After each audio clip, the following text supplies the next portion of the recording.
Okay, we'll go ahead and call this meeting on Monday, August 22nd or 26th to order with roll call, please. Hauser. Here. Kent. Here.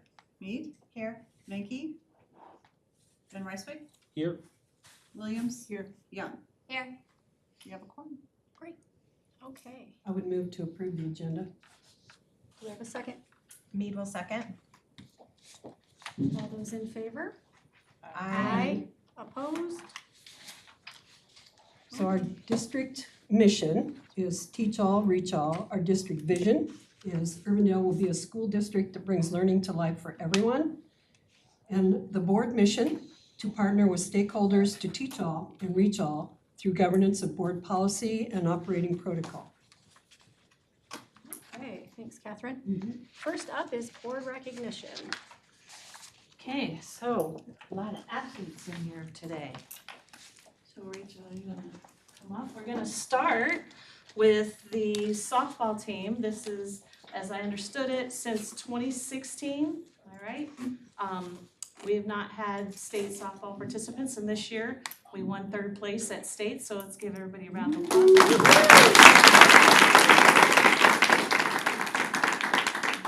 So we're gonna call the team first, and everybody kind of gather right here, and then at the end, Dina's gonna do a photo, and then we have a couple of other individual awards that we want to recognize players for. So softball team third place in 5A. We'll start with Avery McKinney. I know there's 7 seniors, right, that are not here. Sarah Webster. Riley Pruitt. No. Lola Cunningham.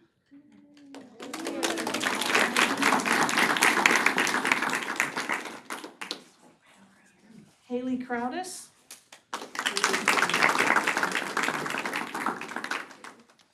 Maddie Reed.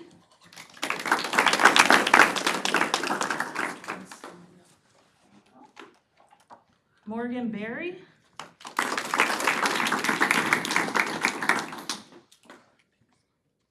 Not sure I'm going to say this right. I don't believe she's here. Bella Ober-Brooklyn. Aubrey Schumann.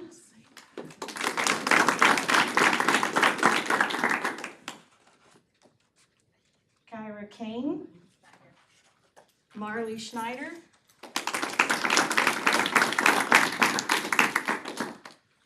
Ella Schott.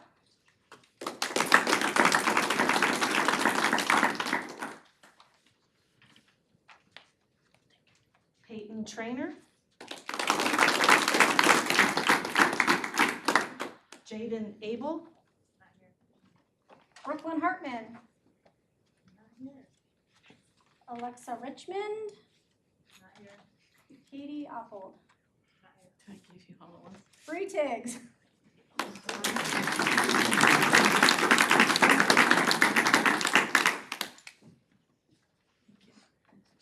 Tatum Johnson.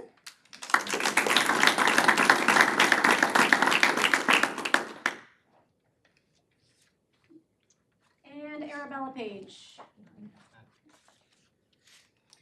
Okay, congratulations, everybody. I think you're gonna need to do 2 rows. So maybe if you can kind of center under the U. And you're all tall, so I can't say you put a tall one in the back, so. Are the coaches here? I'm sorry. Yes. Bring our coaches up too. Come on, Coach.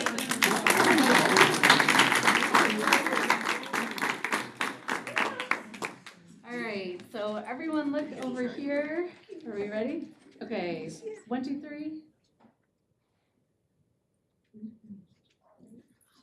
Congratulations.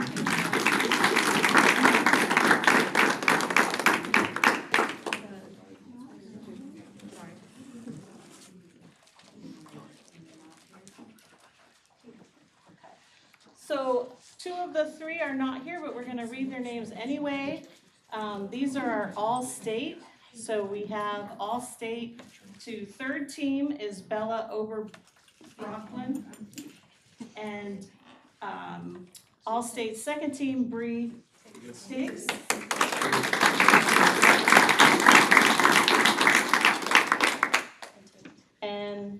All-State First Team, Tatum Johnson.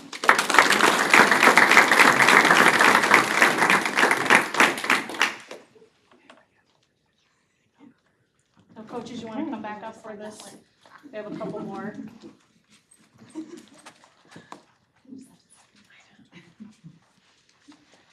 Okay, ready? 1, 2, 3. Congratulations, and Bree, you have another one. And Tatum had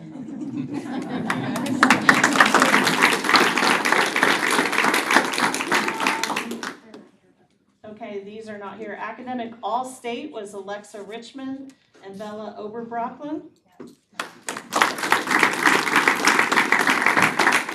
And I think I handed those prematurely, the two that Bree and Tatum, those were for? All district. All district, my apologies. We also have Kyra Kane for softball all-tournament team.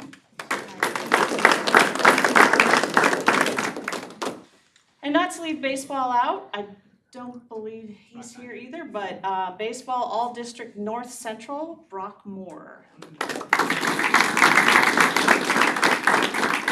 I apologize, I know some of the kids aren't here. This is the time of year where you guys play in the summer and colleges are started, so people have left already, but we did want to make sure that we spent the time to recognize you and the work that you've done. So thank you and good luck for this year. I know you guys are going to get back there and you're going to get higher than third place this year. Let's go.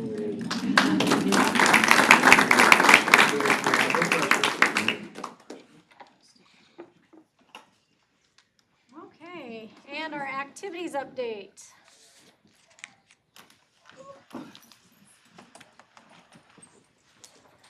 So, thanks for giving up time for us specifically. We thought we'd do something a little bit different this year. I'm going to have representatives of the Student Activities Council actually speak to you and talk about the work that we've been doing and sharing in as a group. So I have our members. Some of them aren't here or weren't able to make it tonight for various obligations. As you're aware, it's very hot outside. And we had to amend some of our practices tonight and mirror and try to follow within the state guidelines for heat index and wet bulb thermometer testing. So football is practicing indoors tonight and practicing at 6. So Nick Bergamo was unable to come tonight. And then 2 other members, Henry Dix and Courtney Dunn, are working on show choir choreography already. So they send their regards and they will be here throughout the year. Okay? So the first thing is we want to talk about our Activities Council. We're in our 2nd year formation. We're focusing on enhancing for all students, giving everybody a chance to speak, a chance to have ownership in their activities, and to partner with one another. There'll be a slide represented within the slide deck, and I'm going to have one of our representatives speak on what that means to them. We've identified pillars as a group, thinking of things that we identify as important in all activities or athletics. These are things that are non-negotiable. From there, we're working on collective commitments that we can share and work across the line with all activities in athletics. So we're pulling from the same end of the row. Additionally, with this is we have some additional leadership opportunities and development for our representatives that we have training in addition to what we're doing for the school as a whole. So you're always tired of hearing from me. I don't need to talk. You want to hear from the students, the people that are actually on the front lines doing the work. So what we have is each one of our group members here took ownership upon themselves to identify one of those pillars that spoke to them specifically. They're going to talk about what that means and how they're going to implement it in their individual activity or athletics. So without further ado, I'll have them come up one at a time, introduce themselves, what grade they're in, activities they're involved in, and how many years they have been on the Activities Council, because we do have some new members this year. So, You can pull a chair up if you want to do 2 at a time. if you want to speak standing or if you want to sit down, you do you. Whatever you feel more confident with. Good evening, my name is Abigail Shaka. I am a freshman in high school and this will be my first year presenting or also on the student council. I'm a part of show choir. I was a part of chorus, but I switched chorus out for more academic limelight. And my pillar for student council will be punctuality. In punctuality, we have 4 aspects that we'd like for people to consider when they're trying to be punctual. And first would be the habit. Making a habit of being punctual and on time for different activities and meetings proves that you are responsible with your time and can also be responsible with such as projects, etc. We also want clarity, making sure that you're at least 5 to 10 minutes early for a meeting to start. So that way, once the meeting does start, you don't miss any important information or such as dates when the activity or meeting starts. And this also means that you need to have a very good mindset. Staying in the mindset of being punctual helps you and other people make it easier to want to be punctual, such as pushing yourself and trying your best to be on time. And even if you aren't on time, making a habit of accountability. Self-reflection is a very good thing to do when you're trying to be punctual. And it's also nice to view how being punctual not only positively impacts your day, but also impacts the day of others around you. And that's kind of why being punctual is sort of important to me, because I'd like to be on time for a meeting so I don't miss any important information, or so that my attendance doesn't affect the performance of others around me or the people I surround myself with. And that's why punctuality is important to me.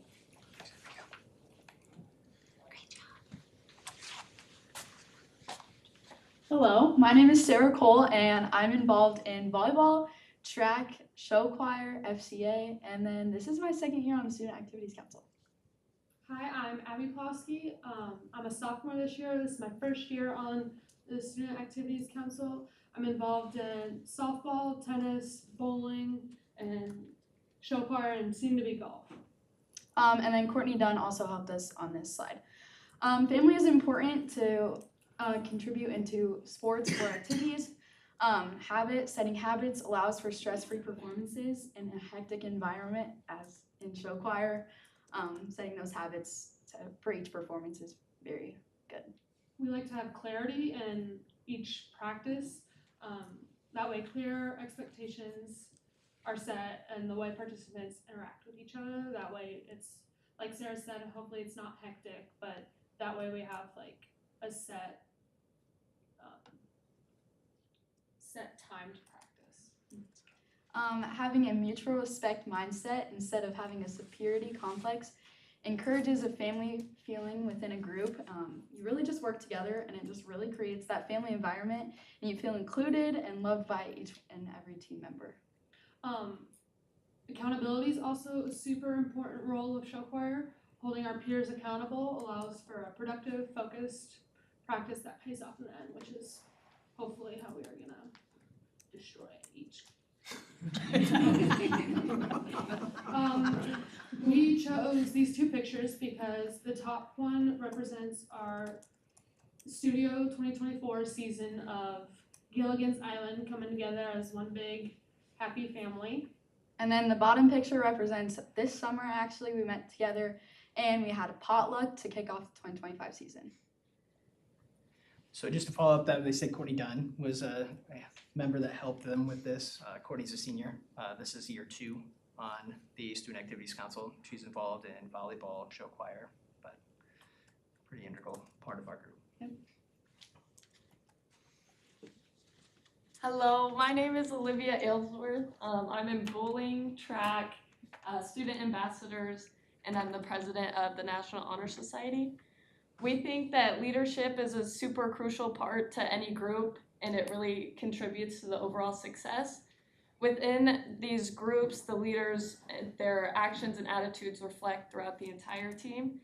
So the relationships within these groups form genuine friendships, and these relationships coming from the leaders can create a positive team morale. The leaders, we think, form naturally over time and come from self-reflection on your own social influence. These pictures up here show leadership from upperclassmen on different sports teams.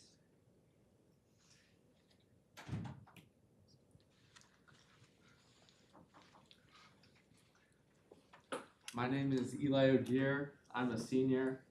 I'm involved in golf, basketball, and tennis. This would be my second year on the council. And me and Nicholas Bergamo worked on this. We thought goals were really important for teams. We believe that every team should and will set specific goals in every activity so that way they can all work towards success, whether that be state championships or just having fun and making friends. And we also believe that all group members will have a collective objective and they will work towards that objective all throughout the season. All participants will have a growth mindset, so they will all just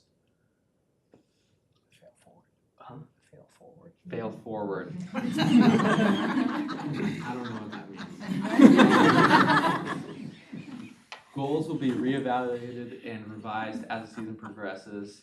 So those goals can change based on team performance. And my two pictures that we chose were from this year's state softball team that placed third place at the state tournament.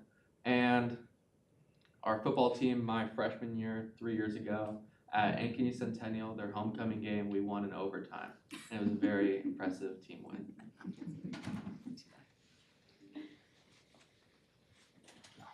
Hi, my name is Emerson Young. I'm a sophomore and this is my second year in Student Activities Council. I'm involved in band, choir, show choir, softball, volleyball, bowling, and golf. And trust is what I'll be talking about. With trust in every group, there's different levels, and to have all levels of trust between students and coaches and directors and everyone, that's important. And to build those, that we want our students to prove themselves with their peers and to have that family connection with each other. And so by impacting those around you, you can show them that you can be trusted with your actions. So like in volleyball, for example, that it's only you and the 5 other people. You kind of have to trust each other everywhere. So we would like to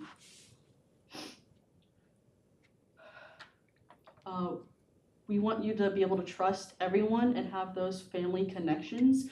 So family tying into trust too, and being confident in yourself that you know that people are counting on you, but then also being there for everyone else that you can be trusted.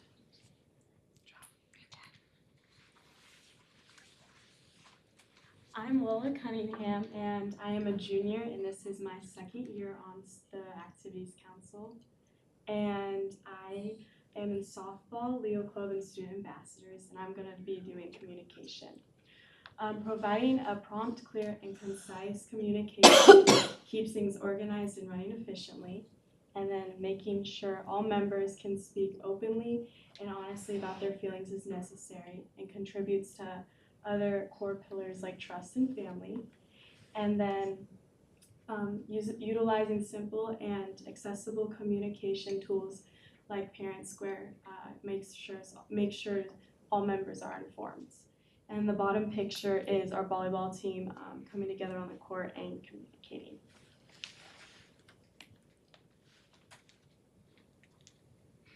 My name is Lillian Geyer. I'm a junior. I participate in band, choir, show choir, cross country, track, mock trial, and the Stage Writers Guild. And this is my second year on the Activities Council, which was created to give all students in activities at Urbandale equal representation and a voice within the community. Urbandale students should not have to choose between their favorite activities, make the really difficult decision of having to drop one, which is why teachers, coaches, and directors work together to make sure that their students can be involved in what they want to be involved in. And without equal representation, students can't participate in so many activities like they do. So we want to thank you for giving up part of your time. We know how integral this time is for making decisions for the district. Our group is making some headway. and Megan Brown. They're really diving into the work, and I'm excited to see what year 2 comes for us. So thank you for your time. Thank you. Thank you. Thank you.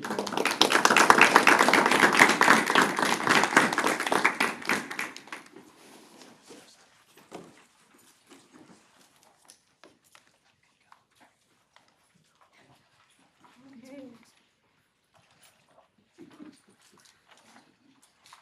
And UHS's showcase. Showcase, back for year 2. Thank you also. Man, it's the UHS showcase tonight. This is great. It is truly a UHS. It is a UHS showcase tonight. It's a fitting night to be here. When asked, Dr. Daka asked us to be a part of the organization or this time again. Last year, you heard from our kind of our cadet teachers that were wanting to go on and become the future educators. We've got another very special group that I'm grateful. I'm going to turn my time over to them because they've got a great presentation to deliver to you. But what I can tell you is when we talk about our vision to change the world at Urbandale High School, IJAG is an integral part of that for so many of our students. You're going to hear from 2 of them tonight.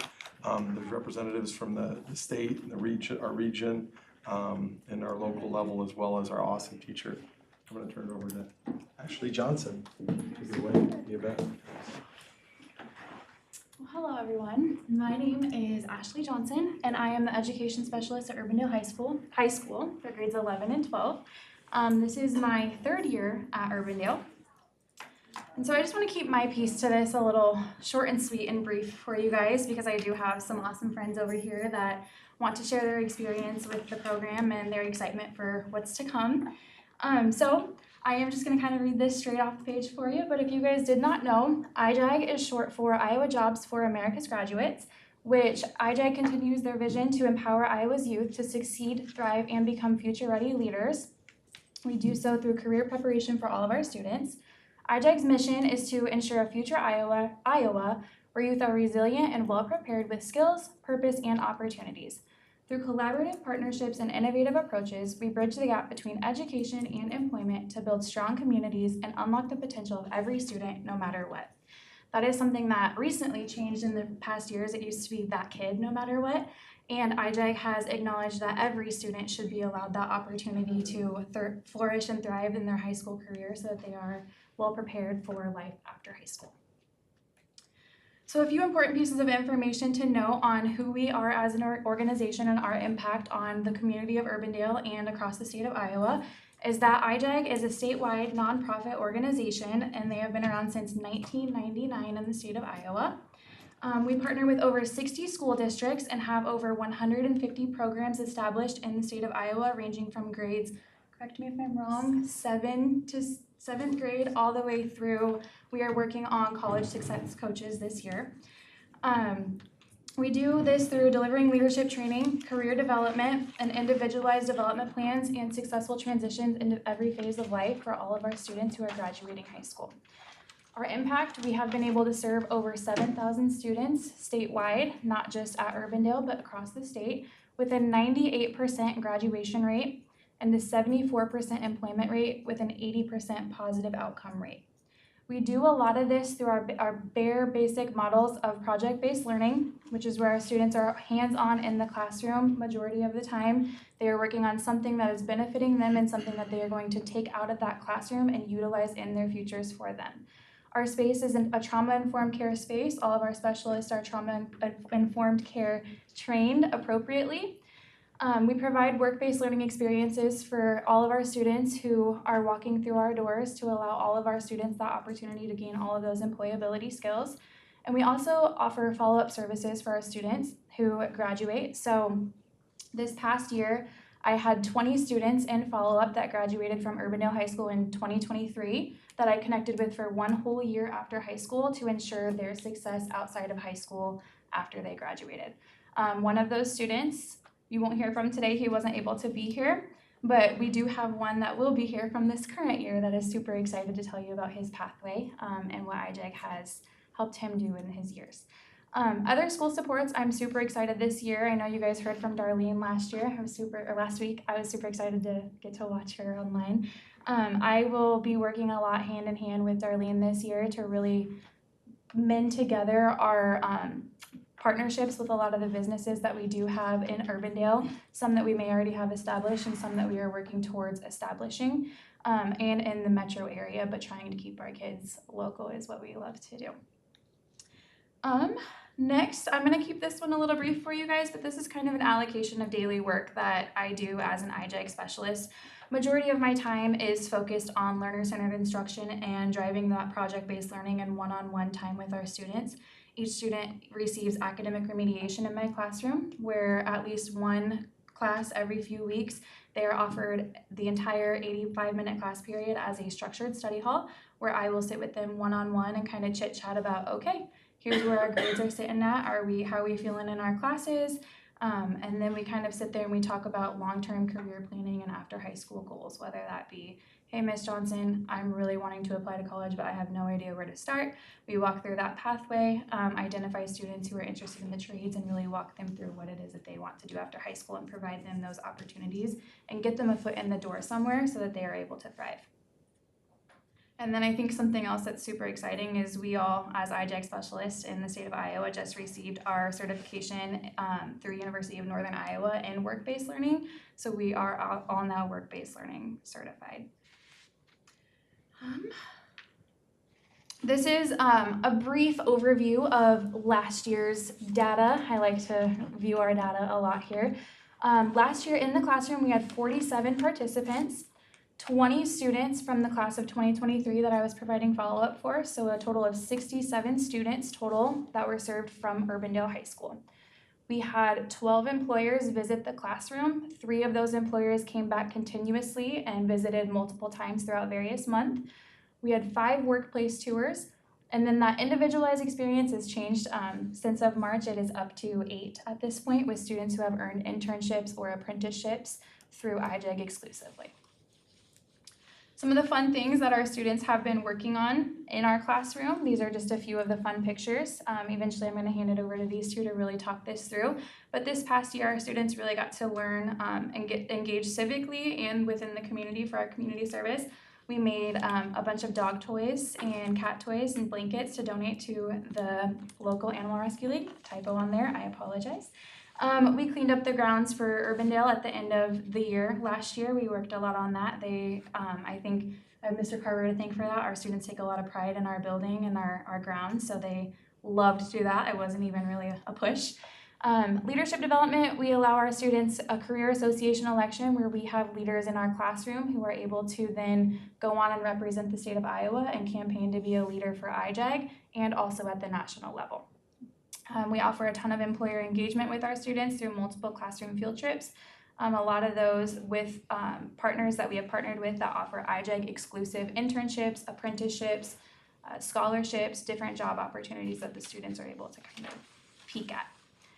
And some of these pictures too, top left is Mr. Ryan Knight. He gets to meet with the governor. He got to meet with her fairly often this past school year. That second one was a bunch of our students who got to go on a trades field trip to explore different opportunities that they could take on in welding. That was over at the Welders on Bell Avenue. And then on the far right over there, we had students attending Mercy College Career Exploration Day, where they got to tour the campus and kind of see if that was going to be a good fit for them. I actually did have one student this past summer, Georgelyn, shout out to Georgelyn. She actually took on Broadbond's, their Teach and Tech apprenticeship program, where she earned her CNA for free, completely at no cost to her this past year over the summertime. And then these are just a bunch of pictures that I wanted to keep up here for you guys. I do have some newsletters that I was just going to hand out to you. I do try to include you guys in the emails, but if you didn't get them, I'm happy to just share them with you. But without further ado, I would like to introduce our 2 student representatives that we do have tonight. We have Ryan Knight, who is a class of 2024 graduate, and current senior this year, Kara Browns. And they're just going to kind of chit-chat with you guys about their experiences and where they're at now. Good evening, my name is Kara Browns and I'm a current senior at Urbandale High School. When I first started IJAG as a junior, I had no clue what I wanted to do after high school. I spent my first year of IJAG exploring my leadership skills and career pathways, to which I decided exactly what I wanted to do after high school. This experience as a junior allowed me to begin my career pathways sooner than expected, as now, a senior, I'm able to take DMAT courses to begin my degree in criminal justice. Some opportunities I have had are meeting with legislators as well as attending LDC, the Leadership Development Conference, where I gave a speech in front of 2,000 IJAG students, teachers, and stakeholders explaining what servant leadership means to me. I was also selected to represent Urbandale and the state of Iowa by attending nationals in St. Louis, where I ran for a position with the Career Association on the national level. Having this opportunity allowed me to take a deeper look at the do's and don'ts in the workplaces.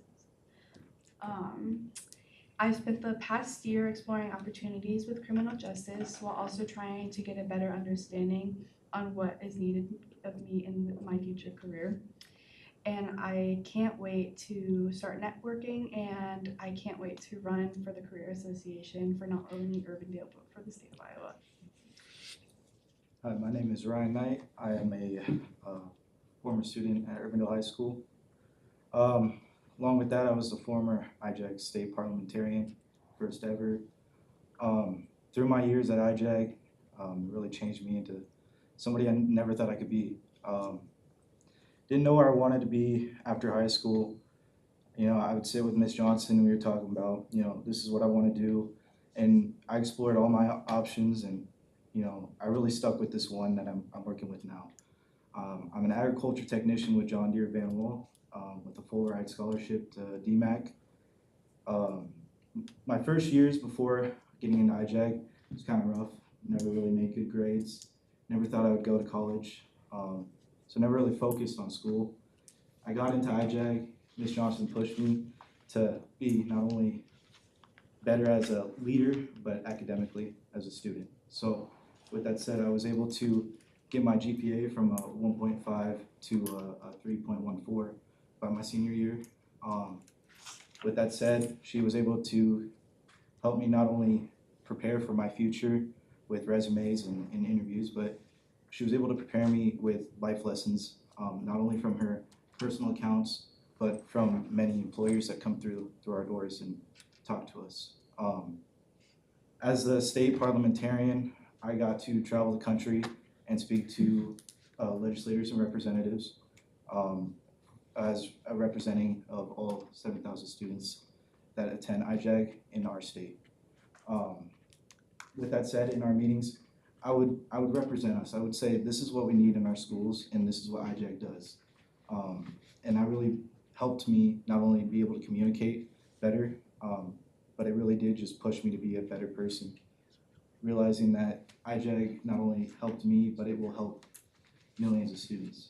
And yeah, not only that, but you know, everybody that's attended IJAG has a success story, and you just need to listen to it. Absolutely. Thank you, Ryan. And I think, so on the board right now, we just kind of have an acknowledgement of the things that we did last year. This is just a brief summary. I could go on and on all day about our program. But I also wanted to note that our whole family that we have behind us, our CEO, our program supervisor, and our regional manager back here, that are all here kind of rooting for our students in our district and all the districts that they support also, and then also Mr. Carver and all of you guys. So thank you for allowing us this time, and we appreciate it. And thank you for your support. Yes.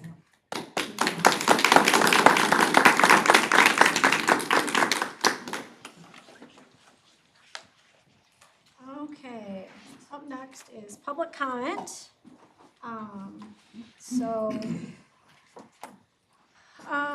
We've got a couple that are going to speak. Thank you for coming tonight. Board policy limits all comments to 3 minutes per speaker. For confidentiality reasons, the board cannot discuss specific personnel matters, and we appreciate your comments. The board has a significant interest in maintaining the decorum of its meetings and expects that members of the public and the board will address each other with civility. The orderly process of the board meeting will not be interfered with or disrupted by public comment. Only individuals recognized by the board president will be allowed to speak. Comments by others are out of order. If disruptive, the individual causing disruption may be asked to leave the board meeting. Defamatory comments may be subject to legal action. So with that, I invite Mark Salmon up, and if you would please state your name and your address prior to speaking. Mr. Richmond will. I will time you and give you a 10-second heads up. Mark Solomon, 9442 Hammond Drive. Many of us in this room have witnessed our daughters, sons, and their friends quit sports and transfer schools after years of suffering blowout losses against CIML conference opponents. Last year, we began sharing our concerns around Urbandale's choice of conference with Athletic Director Josh Fry. He quickly dismissed us in person, but did email us and said he would, and I quote, continue to monitor our conference affiliation and seek collaboration from a variety of stakeholders. Girls volleyball and basketball seasons come and go. Once again, all blowout losses. Every parent in the stands, including those for the other team, is wondering why Urbandale continues to choose to be in the CIML. Meanwhile, Ames is exploring new conference opportunities alongside DCG, Indianola, and Norwalk. Ames begins calling and emailing Josh in January to gauge our interest. What does he do? He doesn't even return their calls. He doesn't tell anybody about it, including the principal, superintendent, or the school board. Parents find out about this in April and share the information with you. Now, 4 months later, Josh continues to hide behind the laughable excuse that we were never formally invited to join a new conference, as if an invitation would ever be sent to a school that shows no interest. The fact that he expects us to believe this is insulting and shocking. First, he ignored it. Then he buried it. Now he's lying about it. Mark, He's had every opportunity. Mark, Yes. excuse me, you're really pushing the defamation. Okay, piece. I'll keep going. He's had every opportunity to be transparent, attend these meetings, and address our concerns about Urbandale and the CIML. He refuses. Mark, I already asked you to please stop. This isn't defamatory. It is. What part? You are speaking very negatively about our personnel. I'll keep going. He's given you in-depth updates on our athletics and activities and mentioned nothing about our dwindling participation and historic conference losing streaks. He's told you our struggles are a result of coaching turnover, while in fact our inability to attract and retain coaches is because of our inability to compete in the CIML. He's peddled a sexist trope that even in blowouts, our girls enjoy playing against friends from other schools. He even said our choice of conference doesn't really matter. He told you our choice of conference comes from you, the school board, yet he chooses to make this decision on his own in secrecy. What he won't tell you is that Urbandale's enrollment and economic disparity within the CIML grows every year, or that after schools leave the CIML, their sports participation rates skyrocket. He's betrayed our kids and lost all credibility. 10 seconds. We're calling for his resignation. Let's hire someone who understands Urbandale's challenges and opportunities, who shows empathy towards our female student athletes, who cares enough about Urbandale to live here and isn't just biding his time. Mark, please stop. That was unacceptable.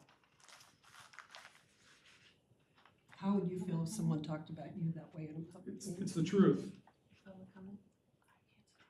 How would you feel? I'm sorry, I'm not supposed to talk to him. It's too much. I would move forward the consent agenda. I'm sorry, Catherine, we do have one more public comment. Eric, I'll give you a stern warning. I'm not talking about any individuals, I'm purely talking about our kids and our affiliation. Go ahead, but if you could have mutual respect for us, like we ask. Yep. Thank you. I totally agree. Eric Cannon, 914 Tanglewood Drive. Thank you for the opportunity to speak to you about the pending CML questions and the opportunities for our student athletes and their families. I understand it's a complex issue with lots of moving parts. The lack of transparency and dialogue is extremely concerning. We've been asking questions and pushing this conversation with really little to no feedback. Why the secrecy and the lack of communication? Why no answers to some simple questions on the opportunities that are out there and should be explored? The only real feedback we have gotten is the main focus is the best long-term fit for our programs. Can any of you tell me up here you believe the CIML is the best long-term fit? You're seeing the data on coaches leaving, drop in participation, just a bed count difference between the other schools, not to mention the results in the field. We've been told we have not received a formal offer.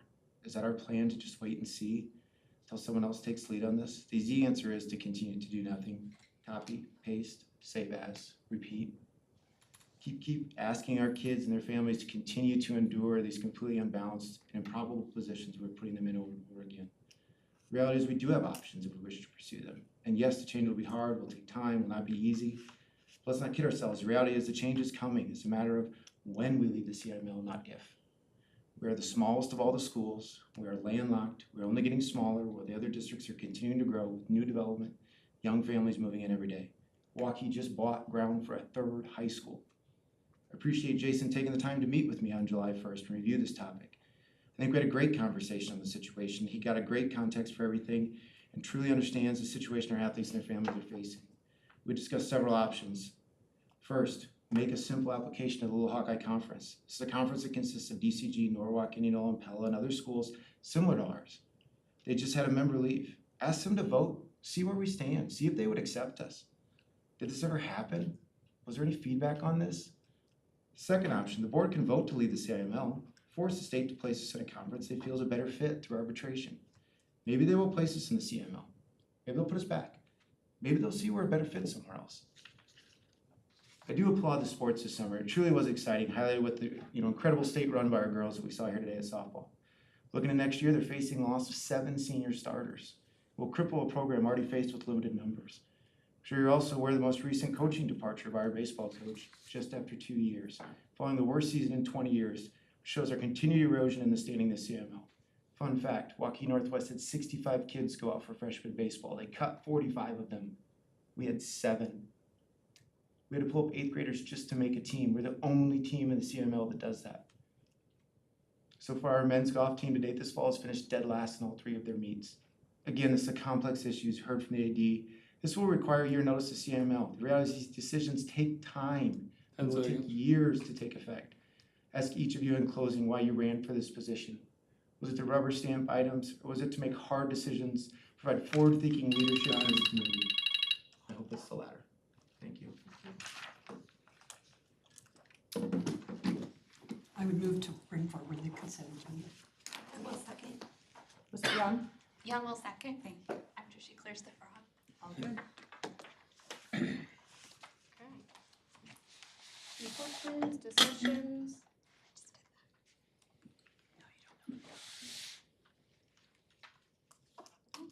Okay, guess we're ready for a roll call vote. Hauser, Yes. Kent, Yes. Mead. Yes. And Rysel. Yes. Williams. Yes. Young. Yes. Motion passes 6-0. Superintendent's report. Okay, before we go over this cell phone piece, I just wanted to bring you up to date. Our Letterman locker, which those of you, you're wearing fruits of the labor from Dina's new opportunity to buy gear for Urbandale. And I just wanted to let you know the status is it opened on July 17th, and as of Friday, we had $8,866.75 in sales, which gained a 15% of $1,330 that went to our Angel Fund. I know I placed an order Saturday, so that number went a little bit up. Too many good things, my husband and son couldn't choose just one. So anybody that's out there, we do have flyers. We have this still on our website. This is open all year long, 24/7. You can order anywhere and it'll ship anywhere. So I encourage everybody to take advantage of that. Our Karen Acres team, the PTO, just started a pop-up sale on Friday. So if you're a Karen Acres parent, you'll see a lot of gear with Karen Acres name on it. I just also wanted to talk about the bags that were on the back of your chairs. These were last year and the year before we did the snack boxes to start the school year, and we decided to shake it up a little bit. This was actually Julie's idea, and they were a pretty big hit from what I'm hearing.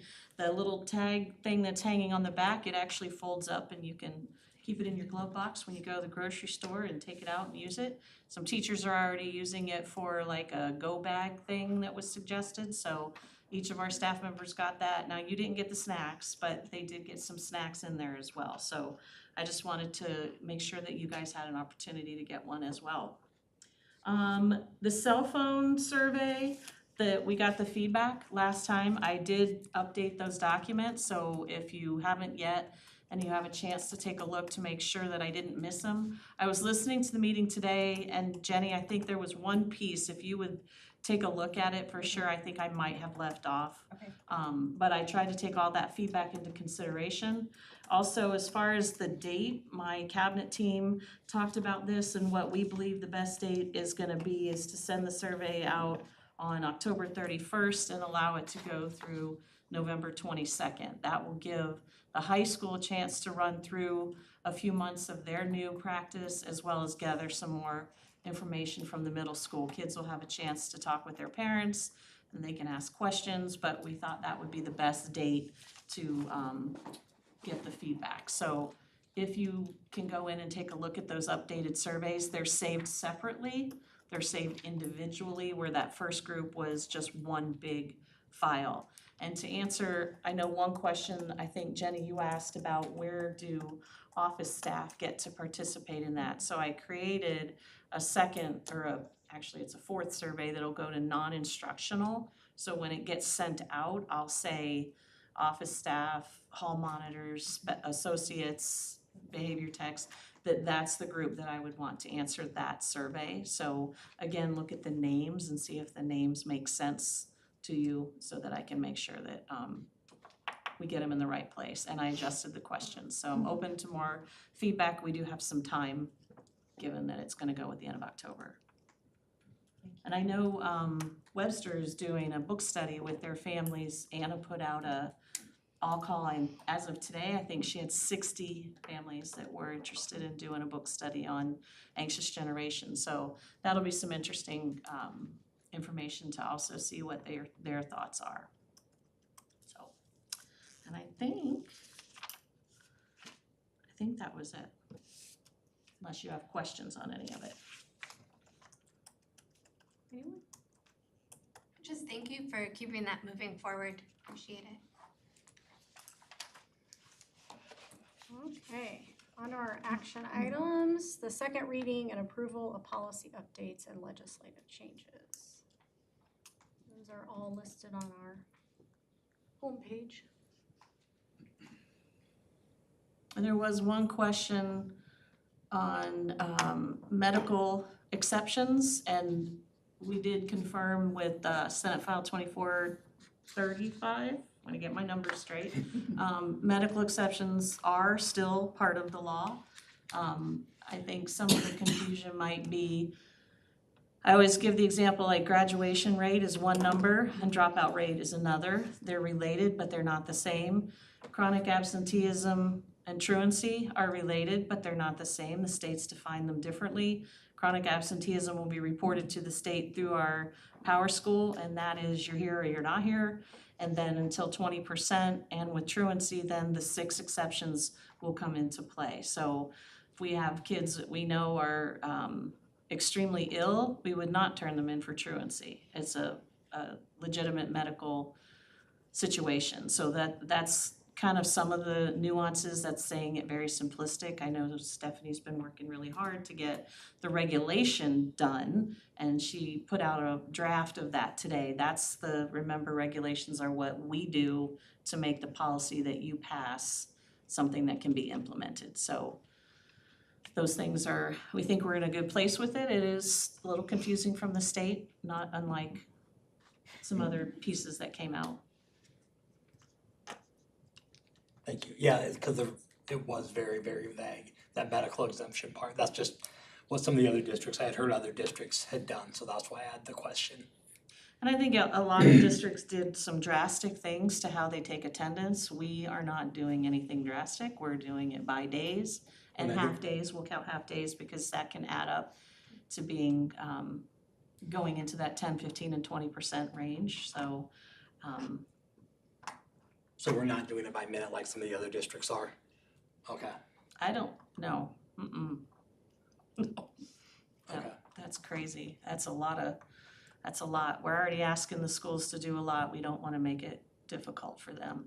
And the policy that is out for approval tonight was an existing policy where we have it all in one, where the state had two separate ones. So we took, or IASB, we took IASB's, laid it next to it, and made sure that we weren't missing pieces of it. So all of those changes are coming from IASB's recommendation. Okay. I would move to approve the second reading of these policies. Williams will second. That's a roll call. Kent, Yes. Mead, Yes. Van Ryswick, Yes. Williams, Yes. Young, Yes. Hauser. Yes. Motion passes 6-0. Okay, and the next one up is the level 1 investigators for the 24-25 school year.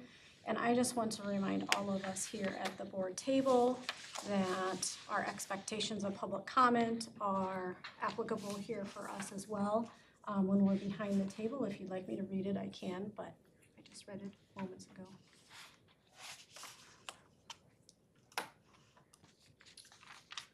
So this is a state law that we have level 1 investigators identified and approved by the board annually. This is supposed to be done prior to the school year starting.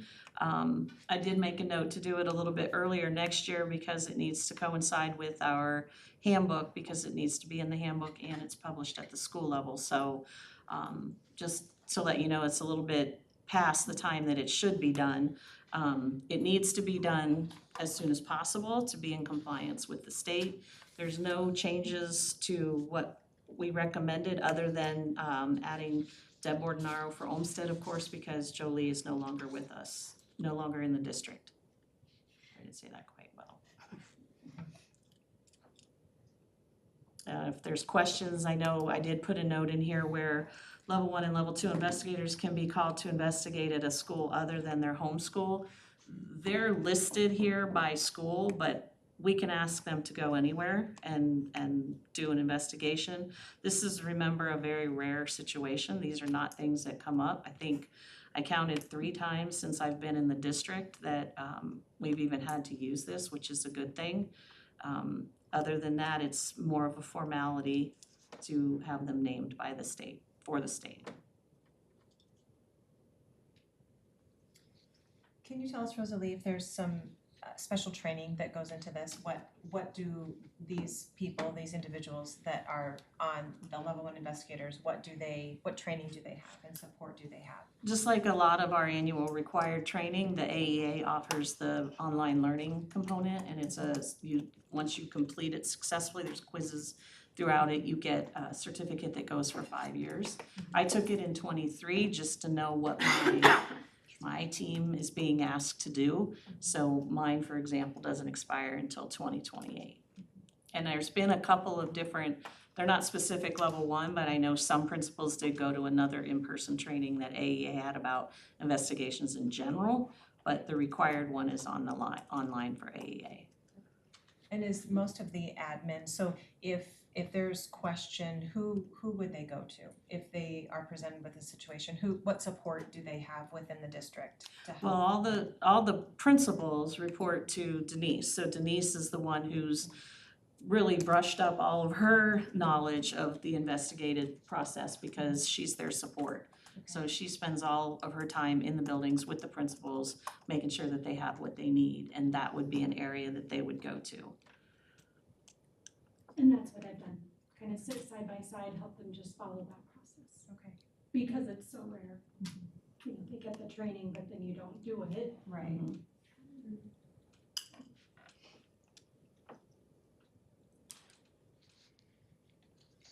Maybe jumping on what you said, it's so rare. How often would there be an investigation? What is a typical number during a school year?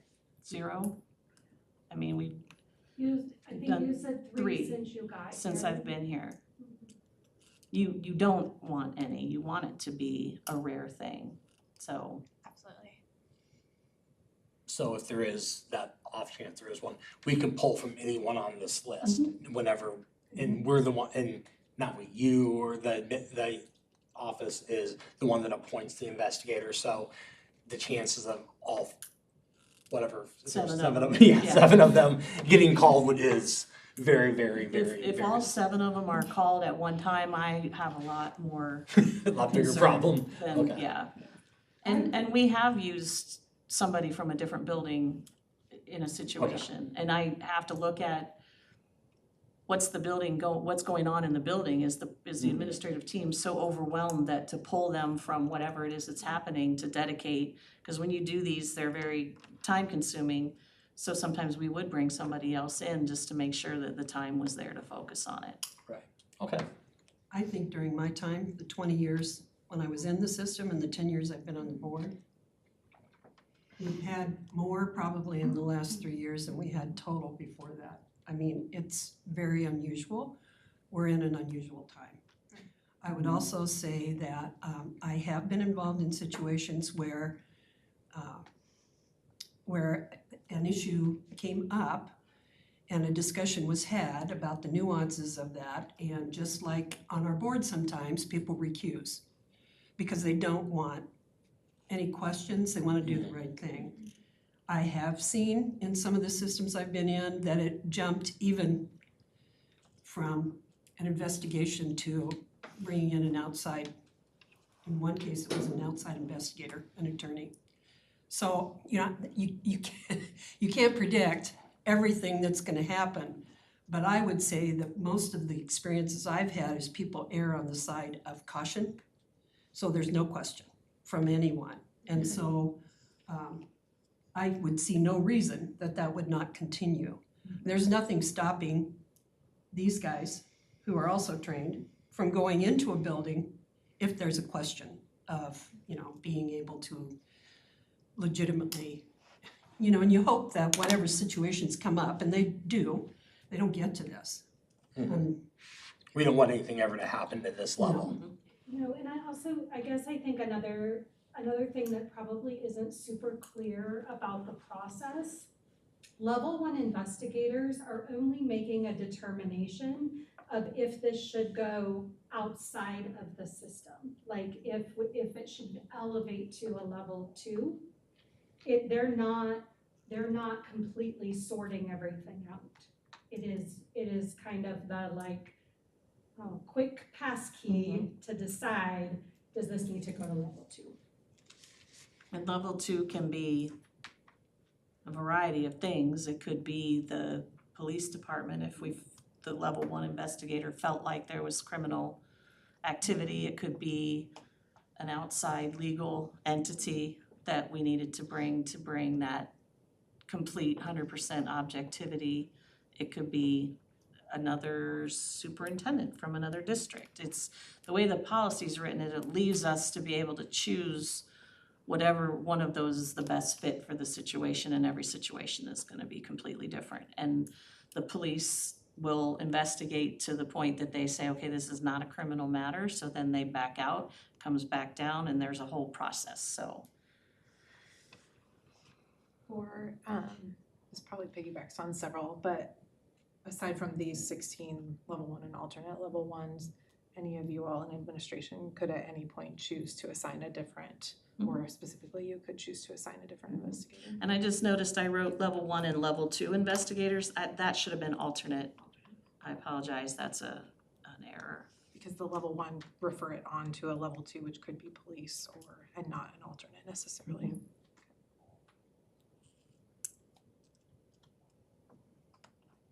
And level 1 and level 2 are a progression, not like a severity. Correct. Okay.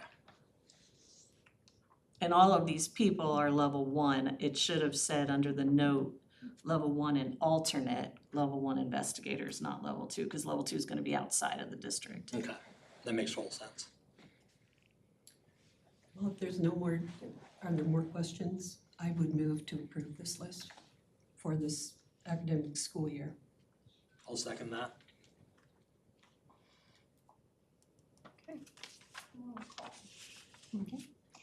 Mead? Yes. Reiswijk? Yes. Williams? Yes. Young? Yes. Hauser? Yes. Kent? Yes. Motion passes 6-0. And on to new action items. we need to designate an IASB convention delegate member. I was gonna look this up. What's the exact date? It's the Wednesday November before. 20th is the week. I don't know if the 20th is the Thursday. Let's see. So then it'd be the 19th. It's always a day before. The 20th, Wednesday, November 20th through Friday, November 22nd. So the actual convention's the 21st, so it'd be the 20th, yeah. Should we nominate Jason since he's not here? He can't defend himself. I think that's a great idea. Nose goes. I know. You're an objection. Jason wins. Unanimous. He has done it before. He Yeah. has, done it he before. has, yeah. Well, let's see if he is willing to do it. I would be prepared to because I am not otherwise still employed. But I would love to have someone else experience it too, because I've done it a couple times. What is the typical time commitment? Is it a full It's day? morning. Just a morning. Typically starts at around 9 and certainly by noon.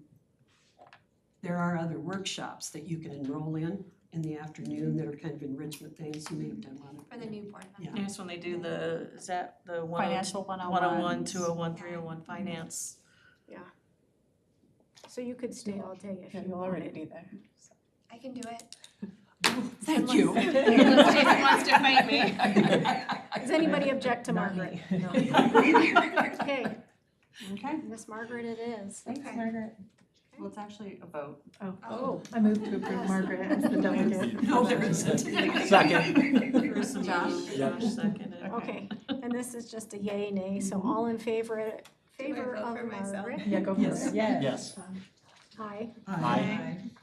Those opposed? Okay, I would move to adjourn. You guys, I wanna give you these IJAG. Me will second. Me. Okay. okay, all those in favor? Aye. Opposed? I'd just like to say publicly, I really appreciated the IJAG people showing up here. That is an awesome program. You guys can take whatever, a few different ones from different distributions.